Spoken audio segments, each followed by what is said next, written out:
Set those alarm clocks for the French Open final. That'll do it for SportsCenter. Thanks for watching. I'm Chris Fowler. I'm Ann Montgomery. Sports Look is coming up next. Thanks for joining us.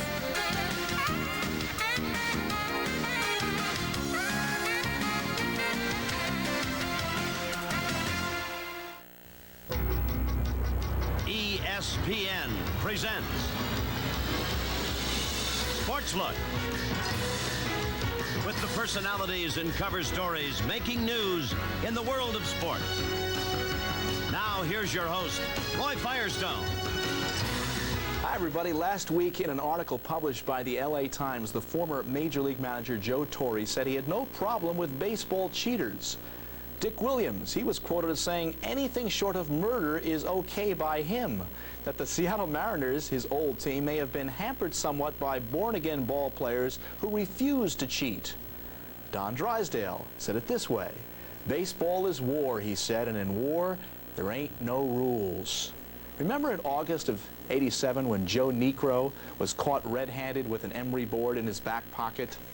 Later, we'd see Kevin Gross busted for using sandpaper, Rick Honeycutt ejected for using a thumbtack, and last week, two prominent ball players said that the reason Mike Scott is having problems in 1990 is because he can't get away with cheating anymore. Our ethics and morality in baseball hanging by a thread. Now, for years, this guy was accused of doctoring the baseball, even though he played 23 seasons in 5 different teams and won 324 games. Don Sutton may forever be thought of as a 4-time All-Star who bent the rules to accommodate his career. And while Sutton appears to be a shoo-in for the Hall of Fame, cheating may have cost Gaylord Perry his place in the shrine. Today, Don Sutton, one of the broadcast voices of WTBS, the Atlanta Braves, on throwing the illegal pitch and throwing the so-called purpose pitch, the brushback, the beanball, and headhunting. Later, Todd Christensen will join us, and we'll talk about the so-called one-man team. Joe Montana signs a $14 million deal. We'll find out about the other franchise players and if there is, in fact, such a thing as a one-man team. But first, here is Don Sutton. Thanks for joining us again, Don. It's always good to see you. Yeah. I want to talk about some of the developments in recent days. This past weekend, we saw a couple of ugly incidents, and certainly not unprecedented. Roger Clemens beating Stanley Jefferson with a pitch, which we're about to see in a second here. Does the pitcher have the right to take a pot shot to defend his side of the plate, as they say? Oh, I think definitely you have to pitch inside. First of all, I don't believe in deliberately throwing at anyone. I think that you have to pitch inside. I think what we're watching here is a byproduct of something that took place the night before. That's right. When apparently Doug Jones. A hitter was thrown at. Doug Jones apparently or allegedly threw at Pena. And so what Roger Clemens said, and what you will find most competitive pitchers and most team players and most guys who back up their ball club, what you will find them doing is that somewhere the next day, the next week, the next time they meet, somebody there has to go down. And I think what the intent is to deliver the message that we will not allow you to throw at our guys without some message being sent back to you. But to just line up and deliberately fire at a guy's head, I don't believe you should do. What Clemens did, as I saw, it looked like he was trying to hit him in the cheeks or something like that. If you're going to do it, that, you know, there was ample there to throw at. And of course, we've seen it before with Greg Harris in the Met game the other night with Kevin Elster. We have a piece of tape of that too. Are situations individual? I mean, are they unique to the situation? Are they ever really warranted in actually going after somebody, certainly in the head area? No. There is no justification in the world for ever throwing at somebody's head. There is justification for protecting your hitters. I think you can do that by throwing behind them. You can do that if you feel like you have to do it. If someone has hit one of your players and there's no doubt that it was intentional, then you have to protect your players. But I can never find a justification for throwing at someone's head. When we had Bob Feller on the show, he said he would never throw at a batter, never did his entire career, and would retire, at least temporarily, if someone asked him to do it. But Don Drysdale, on the other hand, said it's an obligation. In fact, he said the American League pitchers are essentially wimps, Don. He said they'll grow their beards real long, they'll try and look scary, but they really don't like to throw inside, even though we saw Roger Clemens do it. Here's what Drysdale had to say when he appeared on our program. Most of us, when we get our age, we want to look younger. These guys, I mean, they don't realize a mustache or a beard makes them look older. I don't understand that. But anyway, I don't see people throwing inside in the American League. I don't see them throwing inside basically that much anymore, and I've always maintained I'm not condoning hitting anybody, knocking anybody down, but you've got to establish part of the plate. And if you don't, you're going to get your brains beat out, and you can grow a beard all the way down to here, and it isn't going to help you. Is there a different ethic, though, today as opposed to 20 years when you broke in? Oh, definitely there is. And I think part of it might have to do because of the big investments made into the players. Players making big money don't want to risk an injury. But the underlying fact is, and one that I agree wholeheartedly with Big D on, is that you have 8 guys out there busting their butts for you to help you win. You have to protect them. If they're going to go down, then you have to protect them. The second part, which I agree with him, is you cannot pitch on one side of the plate. Successful pitchers who win have to pitch inside and outside. Nowadays, it used to be that when there was no DH, if I threw at somebody then and I came up next time, I was going to go down. It happened. I've been knocked down by Seaver, Gibson. I've had Gibson hit me in the ribs with a pitch that didn't fall away. It sat there and spun in my ribs. That's how hard he threw it. And it all came from, I had thrown 2 straight curveballs to Mike Shannon. He dives in to get the 3rd one. I threw a fastball up in here. It hit him on the hand. Next time up, I got it buried in my ribs. All right, let's talk the about DH takes it away. Let's talk about the other side of the discussion at the top of the show, and that is the other illegal aspect of baseball these days, and that is pitchers taking advantage, bending the rules. There are some who contend on basketball, you're allowed 6 fouls. That's 6 times to cheat, and then you're thrown out of the game. Football, there are penalties. In hockey, there are penalties. In every sport, you know, people are able to bend the rules quasi-legally. I'm sure they have to pay for it. In baseball, pitchers have to take what comes to them, and Tony Kubek makes the argument, what has anyone ever done for the pitcher of late? So they qualify it, but they say, hey, all right, if it takes cheating to do it and the pitcher can get by with it, more power to it. Well, we're having 3 separate arguments here. I don't think you could compare rules in football, basketball, and baseball. If you want to do that, then you have to go to the absurd argument that why is it baseball lets you have one player who's off the field, a catcher? Okay. So I don't think there's... throw that one out. Yeah, I don't think there's a comparison. Number 2, I think we have to define what we're looking for. Are we looking for getting an edge? Are we looking for taking advantage of someone? Or are we looking for blatantly violating the rules of baseball? I don't think you ought to blatantly violate the rules of baseball. But I think if you can find an edge, if there is a way without embarrassing the umpires and without demeaning the name and the goodwill of baseball, and you can find a way to get an edge and win, oh yes. I used to love to have my catcher short hop the ball to second base on all the throws down.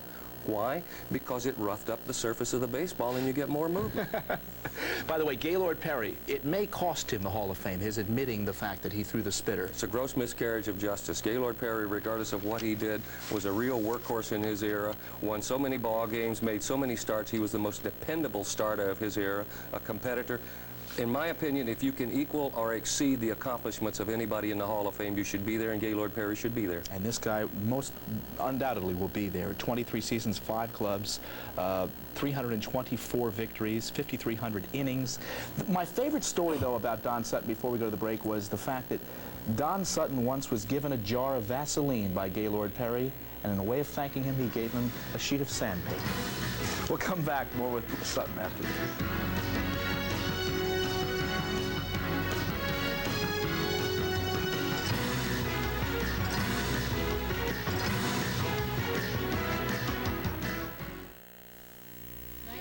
I'm getting rid of an old habit. That's it. No more messing with shampoo and conditioner. I just want to wash my hair and go. So I got Pert Plus. It's complete shampoo plus complete conditioner in one bottle. Pert Plus leaves my hair clean, conditioned, and looking terrific. Makes you wonder why anyone would bother with shampoo and conditioner. With Pert Plus, I just wash and go. Pert Plus cleans and conditions in just 1 step. If your way of life leaves you with soreness and stiffness, take a tip from these muscle pain sufferers.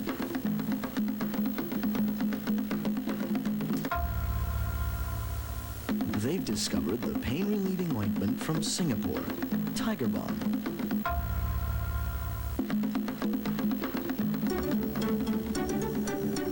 So go ahead, uncover Tiger Balm. Discover comfort.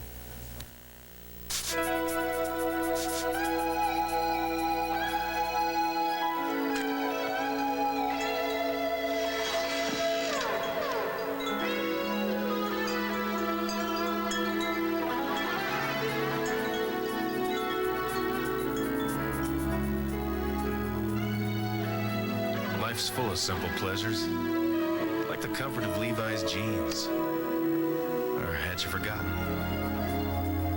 Oh no, the air conditioner's going. What? It's really burning up in there. It's hot out here. Am I whining about it? Well, you don't have to get rude. Yes, you do. RUUD air conditioners are quiet and reliable, keeping you cool and comfortable with lower energy bills. You want to get comfortable? Get rude. To get comfortable, you gotta get rude.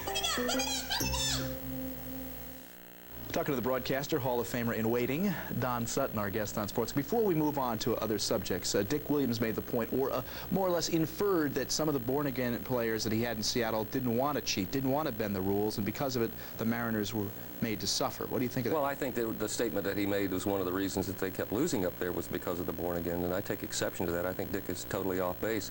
If anything, having a relationship and an understanding of who God is should give you more motivation to work hard and to succeed. So I take exception. I think he's totally wrong. Okay. Let's move on and talk some players, personnel guys. Not necessarily Braves either. Jack Armstrong is 8-1. He leads baseball right now with a 1.55 ERA, the real deal for the Reds. And this guy was a journeyman. He suddenly found it this year. Well, he is throwing very well. When I first saw him, we saw him in April, I thought this is a great name for a movie series, but I didn't know what to expect out of him. What he showed us was a good fastball, a good change of speeds, and a good short, sharp breaking ball, which we just saw, that he would throw in any count. It would not surprise me if Jack Armstrong is a 20-game winner on that ball club this year. Secondly, he has that bullpen of Dibble and Myers to come in behind him. They will not allow him to bury himself in the 8th and 9th. The Braves stand for justice, and they're very proud, and that is David Justice. He is also a Cincinnati boy, ironically enough, hitting .339 right now. You like him a lot. Very intelligent young man, graduated from high school at 16. The reason you haven't heard more from him is he has been injured parts of the last 3 years. Had a freak accident. You see the flap early this year. He got hit in the face during infield practice, but he has a stroke that is much like that of Wally Joyner's down with the Angels. He is going to be in the major leagues for a long time, barring injuries, and can play outfielder first, and I like him at first. We were talking before about Ronnie Gant, a guy who was sent down at one point last year with single-A baseball from the regular club, big club. He had to retool his game. Now he's hit safely as we're taping 15 of the last 16 games. Right now, .349, and also a coming ball player. A young man of tremendous character. In 1988, he had 19 homers. All of a sudden, he's at the bottom in Class A. Wow. Revamped his swing, redefined his approach to hitting, worked out with weights, and has come back up and he's going to do a very good job. When I saw him this spring after his start and the way he was hitting, I made the statement, who is the man in Ron Gant's face? Somebody's wearing his face, because it's not the Ron Gant I saw last year. Much more comfortable, much more relaxed. Should be a write-in for the All-Star game. Really? That's pretty heavy tout there. Dale Murphy obviously struggled last year. There was talk that maybe the Braves might trade him or release him outright. 8 home runs, 25 RBIs. He worked very hard in the offseason, conditioning. They're in a bit of a dilemma, the Braves are now. This is the end of the line. Contractually, should they re-sign him? He is one of those players that is the organization, and I think that for that reason he wasn't traded to the Mets a year or so ago for Aguilera, Dykstra, and Howard Johnson, which would have been a good deal personnel-wise. As to what's going to happen, I don't know. I think Murph felt a lot of pressure the last couple of years to deliver all of the time, and I think he took that pressure personally. Now, all of a sudden, he is not, you know, there are some people who are star quality. He has all the attributes, physical, too. He is too nice of a guy to be the guy out front, the guy that people come and pick at, and the guy that they carry their problems to and they gripe and complain at. And I think now, with Charlie Kerfeld having the personality, with Jim Presley being there, with some other guys having good years and being focused on, as Saski coming down, I think he can back out of the limelight and play, and I really think he enjoys being a player more than he enjoys being a star. Before we go, you mentioned the name of Saski. Nick Saski, of course, comes off a great year, signs a big contract with the Braves. Briefly, is it a syndrome of too much expected pressures, anxieties, and the inability to deliver because of that? Well, I think Nick is not one that you can put into that category, but I think it happens a lot with guys given multi-year contracts. Some people will treat that as a responsibility. Others will say, I've got all of mine, I don't have to worry about anything, and I think the motivation is gone. There are some people in life, regardless of the business, you cannot meet all their creature needs, because after that they have no reason to work hard and succeed. And for that reason, I think have gone through the last era of record breakers in baseball, longevity record breakers. Interesting point. 4 times an All-Star, 5 World Series, never won the Cy Young Award. In fact, only had one 20-win season, but he's on his way to the Hall of Fame. Don Sutton. We'll come back, talk some more after. Which publication tells you about hundreds of great jobs open across the country right now? High-paying professional, managerial, and technical jobs. The National Business Employment Weekly. Which publication helps you land one of those jobs with articles on how to sharpen your resume, how to shine in interviews, how to market yourself. The National Business Employment Weekly. Which publication helps you do better after you land a great job? Get along with your boss, get a raise, get promoted. The National Business Employment Weekly, published by the Wall Street Journal. It's all you need besides your own ability to land and do well in the kind of job you've been looking for, in a part of the country you'll enjoy at a salary you can be proud of. It's all you need. Get the National Business Employment Weekly at your newsstand, or order by credit card and get 8 issues by first-class mail for $35. Call 800-372-3000. 800-372-3000. The National Business Employment Weekly. Don't make a career move without it. Friday night, the Padres are loaded with some of baseball's hottest hitters, but now they have to face the surging Dodgers. Friday night at 10:30 Eastern, live on ESPN.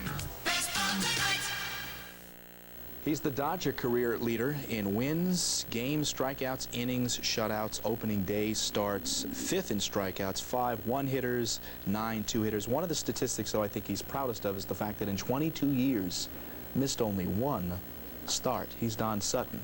He's our guest on Sports. You will be the first to admit you weren't the most beloved ball player in your era. As a pitcher, you wanted, give me the ball, I'll do it for you, and just tell me what your ulterior motives are. Don't tell me I'm the greatest, because I know I'm not the greatest. Because if somebody says to me, you're the greatest, I wonder what the scam is, because I already, I visited with me last night, and I know I'm not the greatest. So what I think what I've always wanted is responsibility.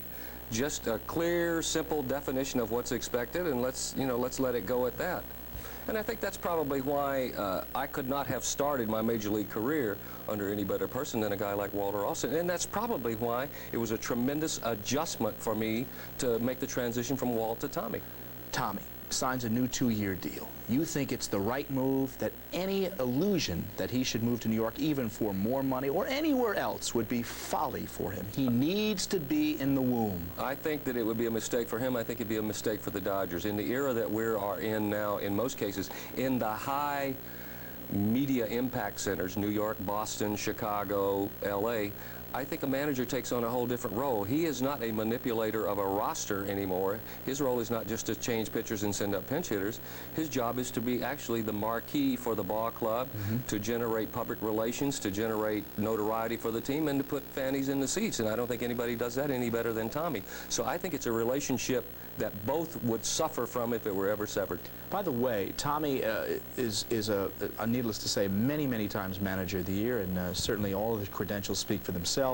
But at times, not the easiest man to work alongside of, or with, or for. We talked earlier this year to Jimmy Lefebvre, the Seattle Mariners, who has a feud, and admitted openly the fact that he doesn't think it will ever be rectified. I think that's sad. Yeah. Well, let's take a look and listen to what he said, and maybe we'll talk a little bit about Tommy working and playing for him. Here he is, Jim Lefebvre. There is a distance, and we tried to get together, but it never worked out. I have nothing but nice things to say about Tommy. You know, a lot of the things I learned about managing, enthusiasm, and about handling players, I've learned from Tommy. He's been an extraordinarily successful man. I have a lot of respect.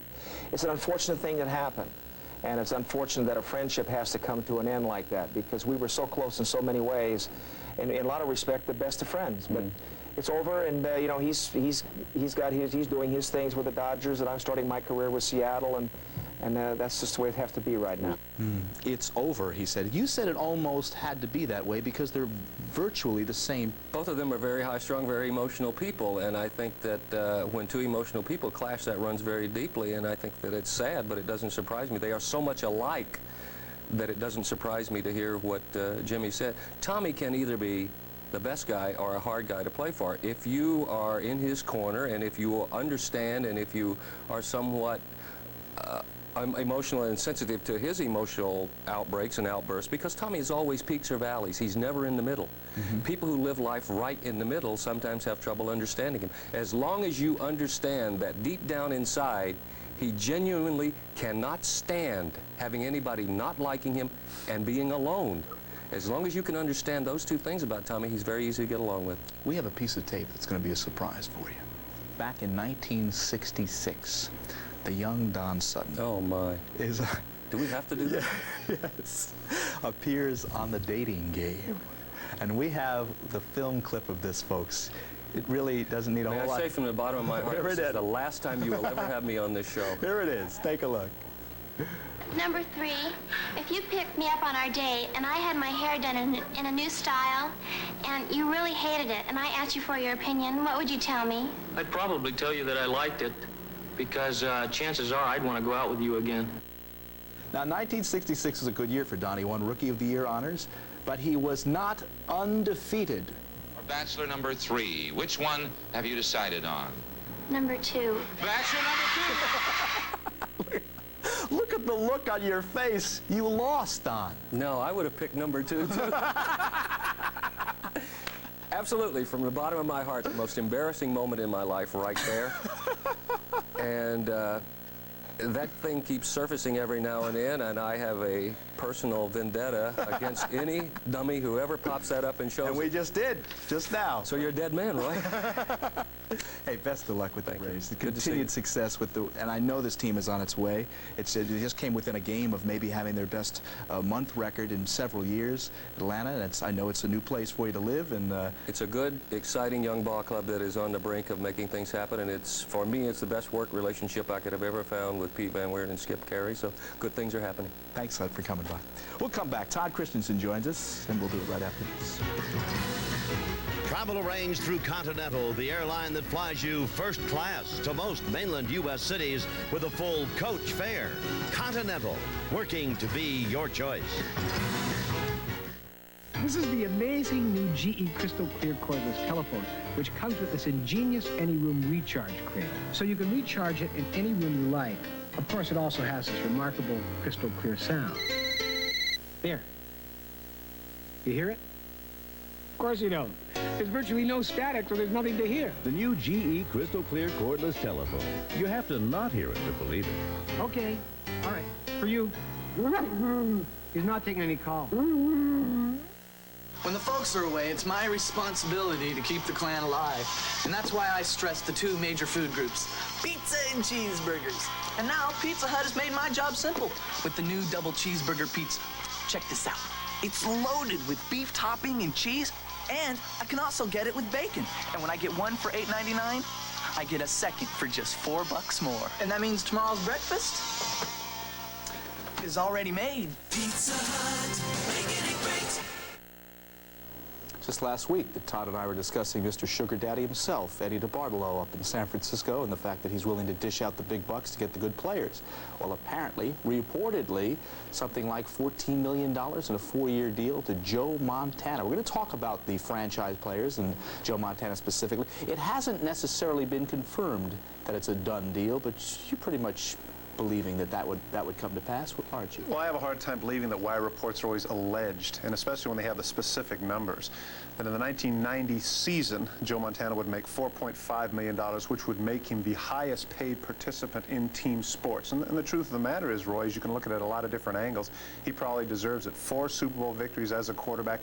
Interestingly enough, the highest salary Terry Bradshaw ever made as a 4 Super Bowl quarterback was $300,000. So I'm sure Terry is lamenting the fact that his mother didn't have him 10 years later. That's right. Well, it's retro money, though. I would question whether he would play 4 more years. Maybe I'd be wrong, but 4 years with Montana and the critical back problems that he's had in the past, it seems like a lot, doesn't it? No doubt about it. And of course, this is thanks for the years past. But again, you know, that's why the contract is not an escalating contract, but in fact goes the other way. The peak of the contract would be next year, and then the salaries go down after that. Some other developments of so-called franchise players. Kirk Gibson back in the lineup for the Los Angeles Dodgers. One wonders for how long, though. A multi-million-dollar package he's signed a few years and has averaged less than 130 games throughout his career, probably much less than that now. First of all, can he make a difference? Has he made any difference at all, even if it's emotionally? A lot of times that's overrated, Roy. You hear that in baseball all the time about what an influence this man is in the clubhouse. But the thing that surprises me about Kirk Gibson at this point is, you know, he's coming back from these leg problems, and instead of giving him a chance to, say, play first base or play sporadically, they've got him in center field. Interestingly enough, as we watch the film there of Cincinnati, you know, Eric Davis had some leg problems early in the season, and he's one of the 2 or 3 best center fielders in the game. But where do they put him when they bring him back? They put him in left field to save his legs. If they're going to play Gibson in center field, that doesn't make any sense. What they should do is have him in right or left field, put Hubie Brooks back to third to his natural position, and finally say, hey, look, we've been talking about Gonzalez and Gwynn and these young hitters all these years. We got to get them up there and get them 500 bats in the major leagues to see if they can really play. Wayne Gretzky, his agent has signed on a new deal with a new Tom Rich-based group in Los Angeles with IMG, multi-million dollars for his agent, and of course multi-millions for Mr. Gretzky as well. Can he really make the difference for a Stanley Cup? Obviously, the Oilers go on to win without him. People are saying, well, now it's time to put the statue up outside the Northfield Coliseum, too, of all the other players on the Oilers, that in fact they didn't need Wayne Gretzky after all. Well, certainly to say that you don't need a Wayne Gretzky is probably overstating the case, but the truth of the matter is now it is revealed that he did have a tremendous supporting cast. The Jari Kurris, the Esa Tikkanens, the Mark Messier, who really asserted himself this year, and as we discussed on the show, that tremendous pass there to Craig Simpson. I mean, they have a fast team, a tough team, a great trade to Detroit to bring in the likes of Oates and Klima, and Ranford, what a tremendous series. The truth of the matter is sure, they were a great team with Gretzky, but without him, they're not exactly stiffs, as witnessed there by holding up the Stanley Cup. And that brings to mind the most important issue of all, that players now are acquired not necessarily for the flag or the trophy or the title, but what it can bring financially to a ball club. In the case of the Kings, it's all marketing, too, and bringing people to the seats. People with the season tickets, they want to come see Gretzky, whether or not he brings them a Stanley Cup. That's true, and in fact, Roy, the truth of the matter is that in football, my sport, or I should say my past sport, teams that make it to the playoffs and go to the Super Bowl actually lose money, strangely enough, because of what they have to, the expenditures that they have in the postseason. So it is interesting that fans need to realize that a lot of times winning isn't the bottom line, but sometimes it's money. Marketing, yeah. Thanks, Todd. We'll come back, tell you about tomorrow's show. Return after this.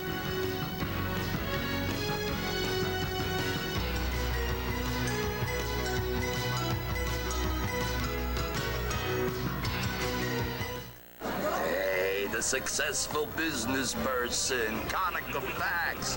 Big deal. You could still use a little advice. Relax. You work too hard. Life is too short. You're in Hong Kong. Bada bing. You're in Denver. Bada bing. You're across town. What's the hurry? You couldn't put it in the mail. Kids. Conica Facts. They just work all the time.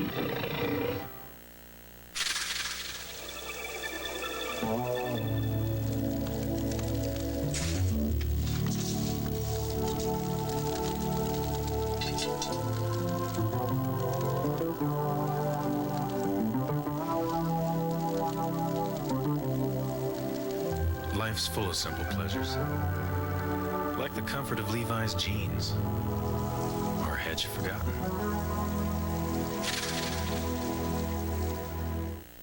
Curtis Strange could become the second golfer in history to win the U.S. Open 3 times in a row. But he's got to beat the world's best golfers to do it. The U.S. Open, June 14th and 15th on ESPN. You're watching ESPN, the Total Sports Network.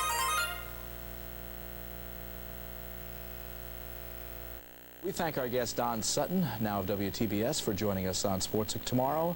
A man who's waiting around to start it all up again. Oral Hershiser in the long comeback trail ahead. That's tomorrow on Sportsbook. Hope you join us then.